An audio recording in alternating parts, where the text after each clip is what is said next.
Nah sekarang nih Yahya ini lagi megang store ISOL. Jadi ISOL itu brand dari kawan lama ya kan. Betul ISOL. Eyewear jadi kacamata. Terus kacamata ya berarti ya, hanya kacamata.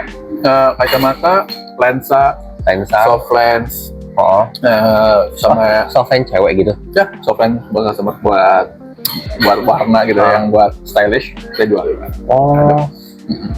Kacamata, soft lens, apa lagi? Kacamata, soft lens, lensa, terus mungkin solution ya. Jadi solution tuh aksesoris lah. Aksesoris buat soft lens ada, aksesoris buat frame juga ada. Dan di kita juga baru masuk ini alat bantu dengar. Jadi kayak ABD ya, disebutnya alat bantu dengar itu baru masuk. Jadi siapa tahu kan dari customer yang masuk nih dia ada gangguan pendengaran juga kita bisa. Oke. Nah Yahya ini salah satu teman gue yang kita punya satu asal yang sama. Ya betul. Kota yang sama itu Bogor. Dan selama waktu program manajemen training itu, gue banyak tanya Yahya itu sebenarnya nggak cuma soal retail, tapi dia dulu kerja di mana? Lu kerja di mana? Pertama kali gue kerja di Eropa, di Hungaria. Nah, Hungaria cuy. Jadi ini orang gue bilang punya jam terbang tinggi soal kerjaan. Retail tapi baru nyebur. Nyebur. Lu pasti pada bertanya-tanya kan? Agak unik memang. Dan teknik mesin, betul? Teknik mesin udah bagus kerja di Hungaria. Ya. Udah bagus. Bagus. Terus pulang. Negara Indonesia lagi nggak baik-baik aja. Ya. Dan dia balik malah masuk OMT. OMT, betul. Berarti waktu itu, lu di teknik mesin Hungaria tuh kerja sebagai apa? Oke, jadi waktu di Hungaria, gue tuh kerja di pabrik, nyebut brand nggak apa ya? Nggak apa-apa. Itu brand namanya Continental. Continental tuh pabrik karet ban. Ban? Ya, ban. Jadi dia tuh kayak sponsor F1 buat ban. Terus juga sepeda juga pakai ban Continental. Mungkin di Indonesia masih jarang ya. Cuma di luar itu one of the number ones lah. The biggest tire production company gitu. Jadi, berapa tahun ya lu di sini ya? 1 tahun di pabrik lah, jadi production staff. Ngurusin ini lah barang, kalau di kayak diskrep tahu lah diskrep ya. Kalau lu udah bisa menyambungkan retail dengan dunia lain. Betul. Dulu di pabriknya yang ngebuat barang, sekarang jualannya end to end lah. Terus berarti berapa tahun? 40 tahun. Setahun. Nice life. Apa? Nice life. Very nice. Dan ya plus minus lah ya, mungkin plus minus juga kalau coba dibandingkan dengan Indonesia plus minus, but it was a very good experience. Kayak gue rasa sih semua orang perlu mengalami atau coba lah untuk kerja di luar, karena the vibes, the experience, the environment is very different. Gue ngeliat di IG lu, temen lu keren-keren juga ya, orang-orang luar gitu ya. Ibarat KPDP gitu kan. Iya. Yang kayak 17-an ayo ke KBRI. Iya, KBRI ya, let's go. Yang dulu lah. Tempat nongkrong bukan CK, bukan Indomaret. Bukan. KBRI. Bukan KBRI. KBRI di mana? Di Capital City. Keren. Jujur keren. Oke. Dan ya itu adalah salah satu yang gue ulik waktu pertama kali gue ketemu sama seorang Yahya. Dan kita sekelompok ya waktu itu bang ya. Sekelompok waktu itu kita ada awal-awal tuh kita dibagi kelompok untuk kayak leadership camp gitu ya. Leadership camp, betul.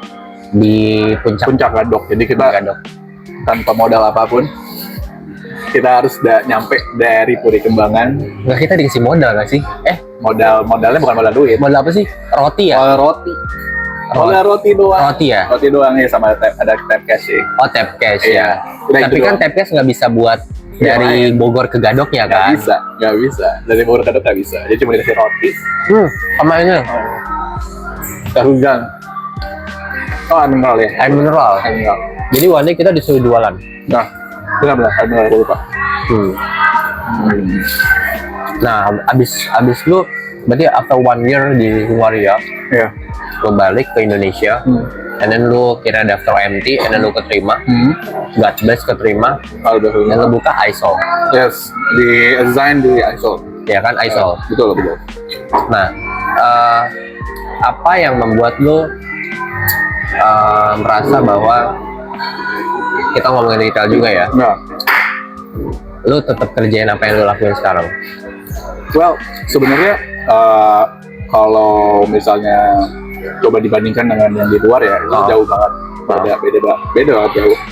Jadi apa sih yang membuat gue tetap menjadi sekarang? Karena gue ngelihat sebenarnya kayak ketika di manufaktur itu tuh semuanya tuh terukur dan jelas. Oke. Gitu. Sedangkan kalau di retail, which is lu bagian sales, semuanya dynamic dan kita bisa lihat langsung nih konsumen tuh gimana behaviornya gitu. Dan gua rasa ini ilmu yang luar biasa ya buat di OMT. Dulu kan kita bertahap dari staff, supervisor, dan sekarang di manager gitu. Jadi it's a very nice idea, it's a very nice knowledge lah buat apa yang gue jalanin kayak gitu. Dan selain itu juga kita semua punya mimpi mungkin ya, ingin punya bisnis dan whatever it is gitu, hal-hal kayak gitu, punya bisnis sendiri. Dan gue rasa di sini gue belajar banget sih, karena di kawan lama ini kita literally belajar semuanya gitu kan, end to end, logistics, marketing, sales, door to door, B2C, B2B, you name it. Nah, kita belajar semua. Jadi ilmunya sangat-sangat banyak gitu. Jadi maksudnya lu punya harapan one day lu akan menggunakan ilmu lu untuk entah itu berbisnis ya atau berkarir di tempat yang dimanapun itu lah. Dimanapun itu, lu. Karena ilmunya selalu ngikutin kebutuhan customer sekarang kan. Lu ngelihat behavior customer, apa yang mereka perlukan, dan itu kan selalu dibutuhkan oleh perusahaan, right? Ya, betul. Apalagi kalau lu udah ilmunya nggak cuma sales, tapi lu paham juga tentang logistik, inventory, marketing. Jadi itu ilmu pembendahara ilmu yang luar biasa sih. Oh, iya. Itu bro. Jadi udah berapa bulan lu ya di sini ya, di ISO? Oke.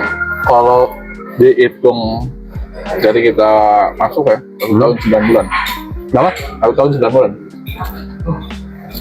Enggak, barengan tuh, 1 tahun 9 bulan. Terus September nanti kita 2 tahun. Sebagai manajer berarti udah 6 bulanan ya? 17? 9. Oh iya ya? Kan setahun kita. Oh iya ya? Jadi 9 bulan coy.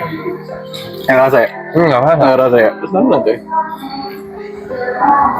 Lo ngurusin orang mulu di sini? Banyak sih, nggak cuma orang coy. Tapi dari yang gua tahu nih ya kan, retail entah itu people, produk ya kan, terus Places. promotion, place, kayak kita tahu 5P-nya kan. Iya. Lu paling mikirin apa?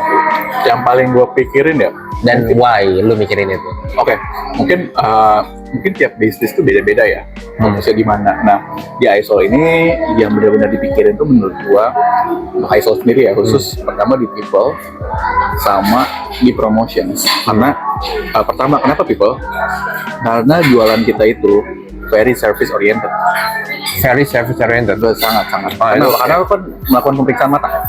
Jadi di awal tuh, misalkan gue mau, kan gue nggak pakai kacamata nih. Yes. Tapi one day misalnya gue pakai kacamata karena gue sekarang udah ngerasa minus kayak burem.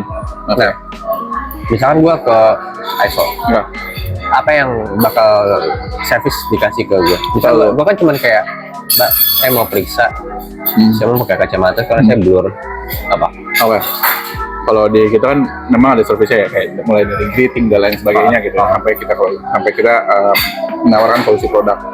Tapi yang paling penting adalah saat pemeriksaan, karena uniknya adalah gini, namanya sales kita pengennya menjual barang-barang yang value tinggi, ya dengan nominal tinggi gitu. Cuman nggak serta merta setiap orang tuh bisa dikasih, karena bisa jadi dia dikasih barang mahal tapi nggak nyaman.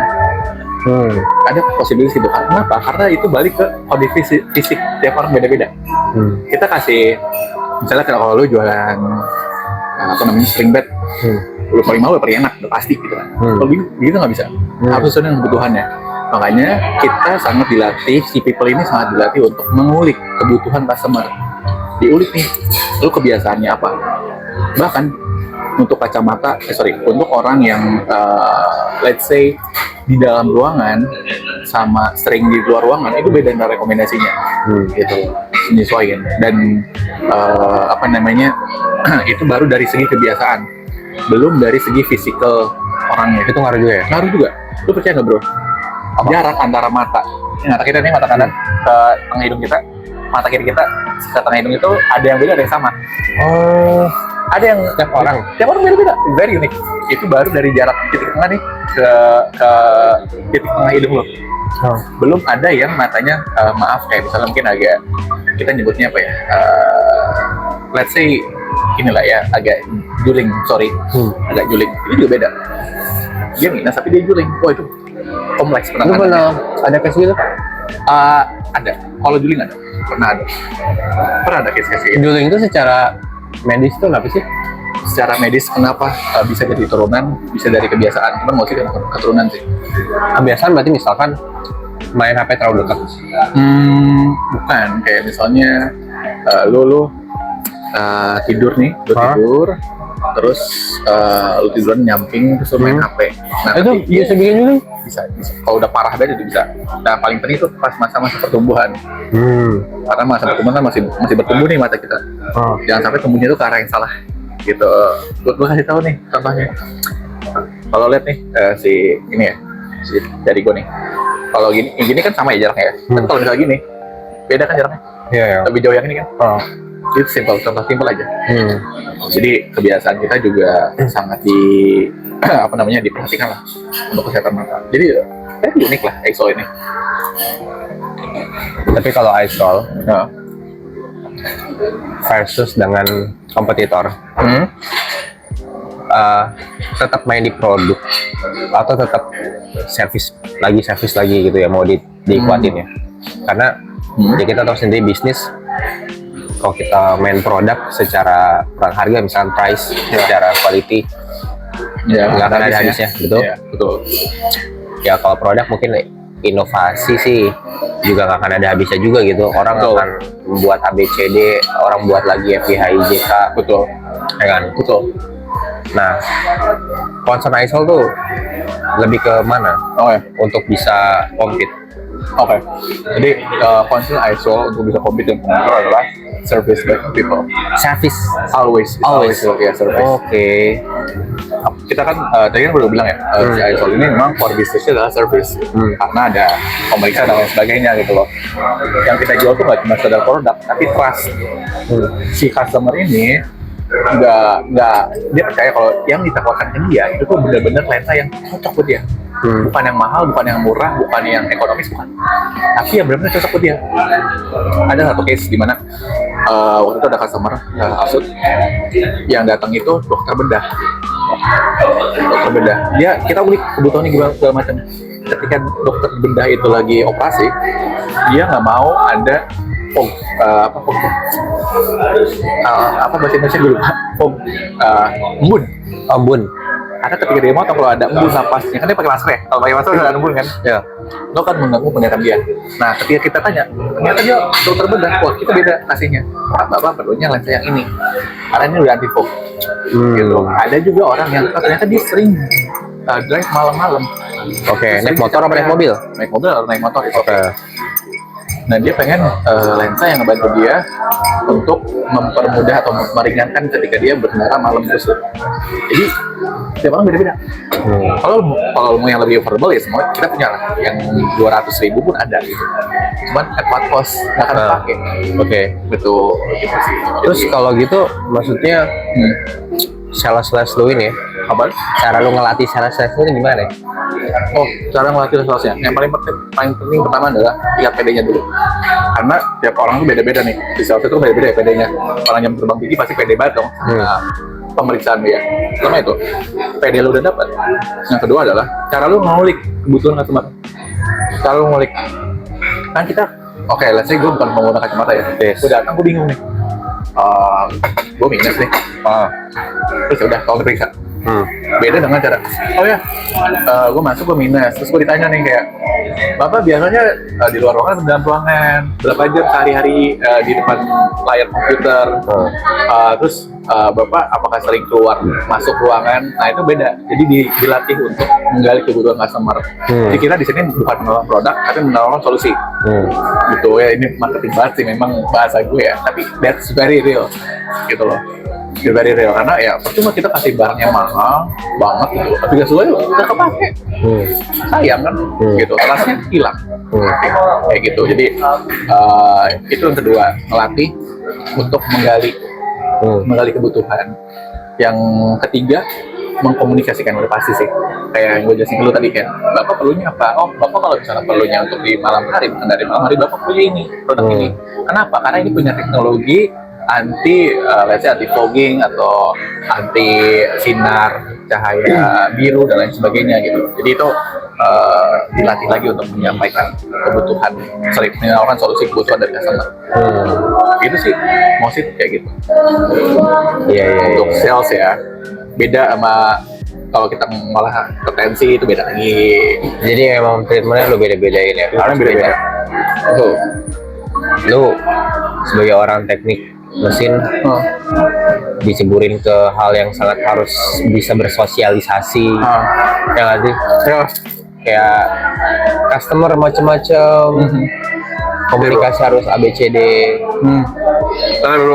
Aman-aman. Gue ngebayanginnya ini aja sih, nabrak banget gitu. Wah, nabrak banget. Dari teknik yang biasanya kita jelas nih, ya ada strukturnya lah. Tiba-tiba harus di sosial yang benar, harus handle orang. Terus juga kita mencari tahu kebutuhan. Oh, meeting lu? Aman. Masih ada 15 menit lagi. Oh iya. Biasa. Lu kan meeting pakai laptop di sini. Ya udah aman aja, santai. Terus. Nah, tadi perubahan dari teknik ke social skills lah ya. Kalau teknik itu kan dia pasti nih, sedangkan kalau sosial itu berubah terus, tiap orang beda-beda. Apakah gue struggle? Sangat struggle. Karena gue gue bisa sistematis orangnya. A, B, C, D, F, G. Gak ada tiba-tiba customer komplain. Gitu.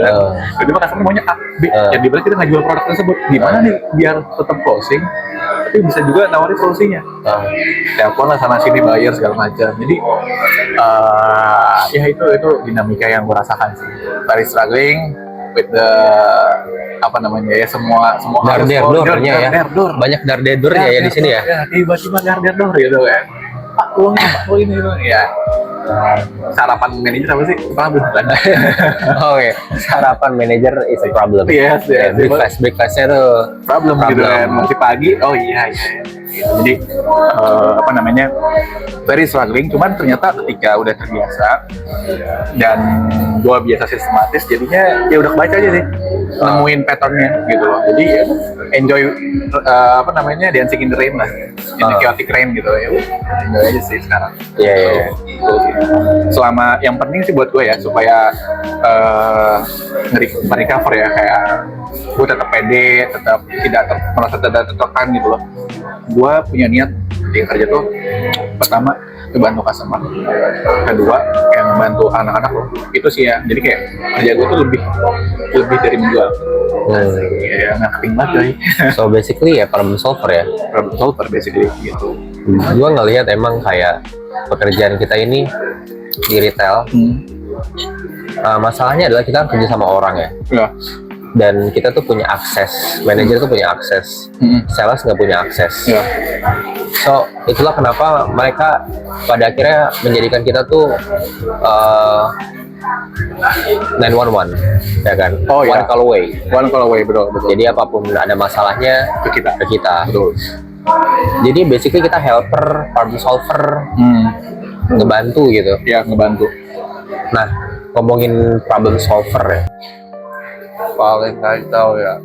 paling chaos. Pakun bro. Owner. Tapi ini bukan gue yang handle sih. Mungkin tapi ini case yang sangat-sangat luar biasa, besar gitu ya. Gue cerita aja kayak di Asut dulu sebelum gue megang. Owner kita Pak Kuncoro. Pemeriksaan lah. Dilakukan pemeriksaan di Alam Sutra. Dan manajernya lu? Bukan, gue sharing aja nih. Oh ya. Belum gue. Nah, jadi saat itu ketika diperiksa tuh nyaman, tapi ketika dibuat di lensanya di kacamata itu nggak nyaman. Itu ya owner bro komplain pula gitu. Terus? Cuman ya akhirnya manajer sana dan juga ada spesialis kita tuh akhirnya sampai harus double cross check berulang confirmation. Kita kalau sampai order 2 kali di lensa tuh dari lab. Jadi memang make sure si owner kita tuh nyaman kayak gitu. Itu yang mungkin yang paling dibutuhkan ya. Nah kalau dari gue pribadi sih, yang pernah gue handle sama sih customer komplain seperti itu. Cuman mungkin orangnya yang beda. Kalau itu kan Pak Kuncoro, owner kita. Kalau gue ya customer expat, customer expat nggak nyaman. Dimana challenge gue saat itu adalah ngebantu untuk translate, ngebantu untuk menjawab kenapa itu terjadi ke customer, sama ngebantu ke vendornya terkait spesifikasi kondisi mata dari customer kayak gitu. Lu mesti banyak temenan sama dokter mata kayaknya ya. Maksud gua apa kalau dokter mata iya juga nih berarti kalau begitu kan tiba-tiba ditantang nih belajar nih apa itu strabismus, iya kan? Iya. Medis harus paham Itu harus tahu ininya lah ya, bagaimana mata ini bekerja gitu loh, harus paham supaya bisa jelasin ke customer kayak gitu. Jadi ya very unik kan. Iya. Dan kita ngomongin kesehatan bro. Iya. Agak ngeri sedap kan. Apalagi maksudnya jangan sampai ketika ya kan kita bukan lulusan dokter, kita bukan dokter mata gitu loh. Betul. Jadi kayak ya jangan sampai kita juga salah info. Itu bahaya bang. Itu bahaya sih. Betul. Makanya kalau untuk case-case yang sederhana masih bisa nih sama gue, tapi kalau udah case yang khusus kayak mata prisma, ada mata prisma tuh. Ada mata malas.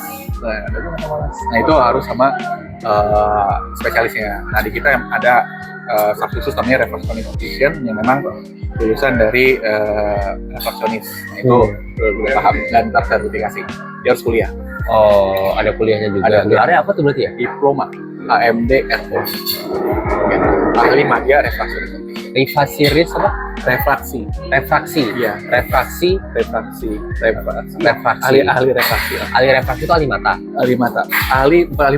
Ahli penglihatan kayak minus plus. Karena kalau ngomongnya ahli mata berarti dokter mata. Oh. Ada dokter mata, ada refraksi. Kalau dokter mata itu yang penyakit mata, terus apapun itu ya, kondisi fisik dan lain sebagainya. Kalau si refraksi ini lebih ke gangguan mata kayak plus minus. Nah itu punya keahliannya juga kayak gitu. Dan itu ada titiknya ada. Khusus dia belajar 3 tahun. Oh. Dan itu dapat diploma kan di 3 tahun? Yes, dapat diploma. Betul. Oh. Jadi jualan di sini pun nggak sembarangan gitu bro. Ya itu masalahnya. Tapi secara bisnis lo yakin nggak sama apa yang lo lakuin? Secara bisnis, sales, angka bro. Angka ya, baik angka ya. Nah, pertanyaan gue sederhana, lu growth atau enggak kan? Paham. Langsung ke metrik aja ya. Kalau misalkan minus growth, misalkan ambil 3 digit, anjir, bangkrut. Kalau misalnya dilihat dari angka ya, kita itu bisnis. Nah, uniknya adalah gue juga baru ngelakuin riset, ya riset lah, bukan yang komprehensif ke universitas. Nah, ternyata marketnya tuh gede banget dan always grow. Marketnya ya, kita ngomongin marketnya dulu. Terakhir gue baca tahun 2025-2028 itu market size 1,5 billion. Triliun. Oh, billion apa US dollar? USD. Oh, wow. Untuk marketnya gitu. Dan ternyata market share-nya itu kita nggak ada yang dominan di Indonesia. Hanya ada satu brand, dan beberapa brand, cuma satu yang paling kuat. Dan itu market share sekitar 17%, apa 18%, gue lupa ingat. Cuman artinya yang paling gedenya cuma 70%. Ya sisanya gimana? Ya udah dibagi-bagi. Artinya marketnya ada terus nih dan grow. Masih banyak room yang bisa kita ambil. Belum ada market leader yang monopoli gitu. Artinya secara potensi ada, cuman yang jadi pertanyaan adalah gimana nge-get itu semua dapetin market share-nya gitu loh. Yang dimana kita service oriented nih, tapi juga kita harus dapat dapat perhatian dari consumer. Kita harus ngebalance sini. Waktu kita misalnya marketing gila-gilaan, jor-joran, tapi service kita belum kuat. Yang ada malah kita jelek. Ngapain bisa di ISO? Kalau misalnya gak nyaman, malah jelek. Itu kalau service-nya lo yang bagus, nggak ada marketingnya, mati-matian itu ya. Nge-branding gitu loh tentang ISO segala macam. Padahal dia udah keahlian loh. Dia dibayar karena keahliannya gitu. Gak cuma jualan, tapi juga dibayar untuk memeriksa. Itu susah bro, susah banget. percaya lah gitu. Jadi oh ya, ngomongin angka juga ya, alhamdulillah sih grow untuk ISO sendiri ya, untuk as a business itu masih grow. Beberapa toko grow, beberapa toko ada yang nggak grow. Mungkin itu tadi terkait penetrasi market ya. Nah, itu beda-beda lah. Tiap wilayah itu beda-beda caranya. Itu sih bro. Ngomongin Aisol, kalau secara branding gue tuh cuman keinget Aisol tuh anak muda banget sih. Betul. Tapi kalau misalnya kita ngomongin Optik Melawai, itu family banget. Ya. Itu yang gue lihat sekilas ya bang ya. Kalau Aisol anak muda, kalau family itu Optik Melawai. Ya Aisol berarti arahnya ke family atau anak muda banget ya? Sebenarnya. Karena nggak ngomongin penetrasi market tuh kemana kan? Ya betul. Karena kalau gitu harus di breakdown gitu, market yang besar ya mana nih, anak muda, Gen Z milenial gitu, atau family. Betul. Jadi untuk ISO sendiri sih kita mengarahnya ke junior apa? Early adult. Oh, early adult. Ya. Berarti 20 sampai 35. Itu yang kita arah. Tapi cara marketingnya mungkin masih belum sesuai gitu, karena ya mereka kan anak-anak muda kayak kita kan pengennya exposure yang luar biasa ya, sedangkan mungkin exposure kita masih kurang. Tapi apa namanya, untuk value yang paling banyak itu dari mana? Dari senior justru. Gitu. Kayak apa namanya, dia mungkin punya experience yang kurang baik di beberapa optik sebelumnya, nggak nyaman dan sebagainya, akhirnya pindah ke ISO. Di situ kita tawarkan service yang luar biasa sampai dia nyaman. Dia nyaman. Di situ akhirnya dia trust ke ISO dan juga balik lagi ke ISO. Akhirnya jadi retensi. Yes, akhirnya jadi retensi. Oke. Yes, 5 minutes left. Ya. Gitu ya. Oke. Gue banyak belajar sih. Ternyata sesederhana kita jualan kacamata, itu ada yang perlu diperhatiin ya. Betul sekali. Servis. Akhirnya gue menyamakan apa yang ada di informasi. Memang kita juga selalu servis. Apakah itu sebuah prinsip kawan lama?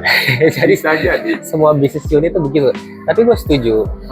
Kawan lama kan ini memang secara culture-nya juga kuat ya. Ya ada IM elite segala macam. Dan kita juga nge-treat customer itu benar-benar yang harus good service. Betul. Jadi ya mungkin semuanya. Semua sih. Gua rasa sekarang udah zaman itu jualan produk, karena jualan produk lo bisa di Shopee bro. Dan dimana medan perang harga gitu kan. Iya. Jadi kita sini jualan value. Apa sih problem solver lah tadi. Kita jualan jasa untuk solving problem. Itu sih yang gua. Oke. Thank you Mas Yahya buat waktunya. Aman. Nanti kapan-kapan kita bisa ngobrol lagi. Pasti. Gue juga belum nanya kalau